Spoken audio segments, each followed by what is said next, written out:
Hello, नमस्ते, राम राम। कैसे हैं आप सब? आशा करती हूँ कि आप सभी स्वस्थ होंगे, मस्त होंगे, ज़बरदस्त होंगे। आप भी अपने घर में लॉस्ट फील करते हैं या कि स्ट्रेंजर वाइब आने लगती है आपको? हमेशा नहीं, पर कभी कभी तो आई होगी, क्योंकि आजकल अक्सर ये देखा जाता है। अभी तक मैंने जितनी काउंसलिंग की है, स्पेशली टीनेजर्स की, उनसे मुझे यही सुनने को मिलता है। मिलेनियल्स भी कहीं ना कहीं इस दौड़ में शामिल है। इसके क्या क्या रीजंस हो सकते हैं? Point number 1, generational gap. कभी कभी जनरेशनल गैप की वजह से ऐसा फील करना आम बात है। हम कोई बात बोलते हैं तो हमारे पेरेंट्स को या हमारी फैमिली को समझ में नहीं आती है, या वो उस चीज़ को अडॉप्ट करने में हिचकिचाते हैं या अडॉप्ट करना ही नहीं चाहते हैं, क्योंकि वो उनके ज़माने की बातें करते हैं। और अगर वो हमको कोई चीज़ बोलते हैं या हमको कोई डिसीजन मानने के लिए बोलते हैं तो हम उस चीज़ को डिसएग्री कर देते हैं और हम उस चीज़ को मानने से इनकार कर देते हैं। तो ये जनरेशनल गैप ही है। हमारी सोच में और उनकी सोच में ज़मीन आसमान का फ़र्क होता है। इस वजह से भी कहीं ना कहीं लोनलीनेस और एम्प्टीनेस होना आम बात है। Point number 2, device addiction. आजकल आप सबको पता ही है कि फ़ोन के बिना तो किसी की ज़िंदगी नहीं है। इवन जो बच्चा पैदा हुआ है उसका भी फ़ोन एडिक्शन पैदा होने के साथ में ही चालू हो जाता है। तो अगर मैं ये कहूँ कि आजकल लोग ऑनलाइन रिश्ते बनाने में ज़्यादा लगे हुए हैं, बजाय कि हम अपने घर वालों से भी अपना बॉन्डिंग उस तरीके से स्ट्रांग रखें, तो ये गलत नहीं होगा कि आजकल सभी लोगों को अपने फ्रेंड्स, फॉलोअर्स, ये सारी चीज़ों की ज़्यादा पड़ी होती है, बजाय इसके कि मेरे घर में मैंने कब किससे बात की, मैंने कब किसके साथ में टाइम अच्छा स्पेंड किया, मेरी बॉन्डिंग किसके साथ में अच्छी है, किसके साथ में नहीं है, या किसके साथ में ख़राब होती जा रही है। इन सब चीज़ों को इंसान अवॉइड ही कर देता है। तो इस वजह से भी कहीं ना कहीं ये सब चीज़ें आपको फील हो सकती है। आजकल फैमिली का रियल टाइम कम देखने को मिलता है, जबकि रियल टाइम उन लोगों का बढ़ गया है।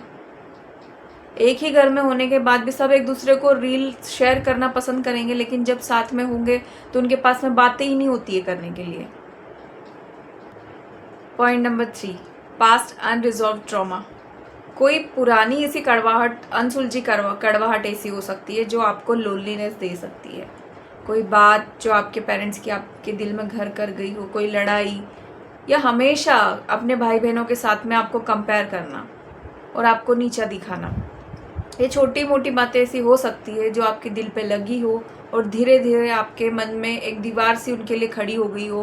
तो इस बात से भी आपको लोनलीनेस हमेशा महसूस हो सकती है। Point number 4, emotional detachment.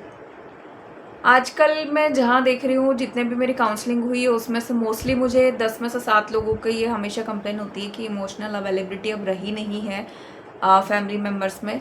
और इमोशनल डिटैचमेंट कहीं ना कहीं रीज़न इसका ये है कि आजकल जिसे देखो वो सिर्फ सोशल मीडिया पे ही उतना अपनापन दिखाते हैं जितना रियल लाइफ में नहीं दिखाते। अपनी फैमिली को तो बिल्कुल भी नहीं। हमेशा आप घरों में देखा जा रहा है मोस्ट ऑफ द केसेस में कि इमोशनल डिटैच्ड हो चुके सब एक दूसरे के साथ में। वो बॉन्ड पहले जैसा रहा ही नहीं है एक दूसरे के लिए, जहाँ केयर हो, कंसर्न हो, पैम्परिंग हो।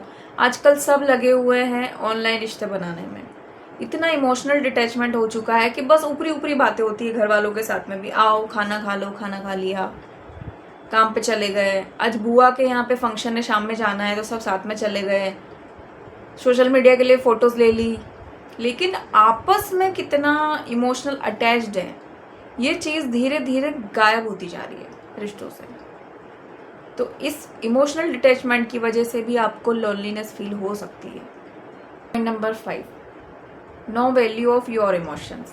अगर आप अपनी कोई बात अपनी फैमिली के साथ में शेयर करने जाते हैं या अपना कोई डिसीजन शेयर करने जाते हैं, तो आपकी फैमिली उस पर ओवर रिएक्ट करती है या उसको सुनती ही नहीं है। आप इम्पोर्टेंट बात कर रहे हो और उसको अनसुना करके टाल देते हैं। तो इस वजह से भी आपको महसूस हो सकता है कि you are not worthy, you are not important. के सॉल्यूशंस क्या हो सकते हैं? सबसे पहले तो अपनी फैमिली के साथ में क्वालिटी टाइम स्पेंड करें। सभी लोगों के साथ में या तो सुबह की चाय लें या लंच साथ में करें, या हफ्ते में एक बार कोई मूवी देखें या कहीं घूमने के लिए जाएं। अपनी फैमिली से अपनी बॉन्डिंग और स्ट्रॉन्ग करें। पॉइंट नंबर 2, अपना एक सेफ स्पेस बनाएं। जब भी आपको किसी की बात का बुरा लगे या आपको लोनलीनेस फील हो, तो आप अपना एक घर का कोई कोना पकड़ लो जहाँ पे आपको एक अच्छी फीलिंग आती हो, अच्छी वाइब आती हो। अपना एक सेफ स्पेस बना ले। वो घर का कोई पर्सन भी हो सकता है, या तो गार्डनिंग करे, पौधों में पानी दे।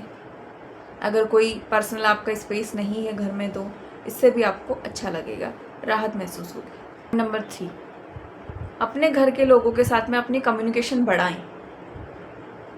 अगर आप सबसे नहीं कर सकते हैं तो किसी एक मेंबर के साथ में तो हमेशा अपनी कम्युनिकेशन हमेशा 24/7 ऑन रखें, या ऐसा बॉन्ड हो उसके साथ में कि आपको जब भी उसकी ज़रूरत हो, या आपका दिल भारी हो, या आपको कोई बैड वाइब आ रही हो या बैड फीलिंग आ रही हो, तो आप उसके साथ में जाके खुल के बात कर सकें। पॉइंट नंबर 4, और अगर ये चीज़ ज़्यादा ही बढ़ गई है, धीरे धीरे एंजाइटी या डिप्रेशन का रूप लेती जा रही है, तो आप किसी प्रोफेशनल से भी हेल्प ले सकते हैं। किसी साइकेट्रिस्ट या किसी काउंसलर को आप दिखा सकते हैं, जिससे कि आपकी इसमें बहुत हद तक हेल्प हो सके। घर सिर्फ ईंट और पत्थरों का नहीं होता है, इंसान के आपसी जुड़ाव का होता है, उनके आपसी प्यार और बॉन्ड का होता है। अगर आपने भी अपने ही घर में अकेलापन महसूस किया है सभी फैमिली मेम्बर्स के होते हुए भी, तो प्लीज़ मुझे कमेंट सेक्शन में ज़रूर बताएं। और आपने इस कंडीशन में, सिचुएशन में कैसे अपनी खुद की मदद की, वो भी मुझसे शेयर करना चाहे तो आप कर सकते हैं, क्योंकि हम बात यहाँ करेंगे वही जो लगेगी सही। और अगर आपको मेरी ये वीडियो पसंद आई है तो प्लीज़ इसे लाइक कीजिए, शेयर कीजिए, सब्सक्राइब कीजिए। मिलते हैं नेक्स्ट वीडियो में। Till then bye bye.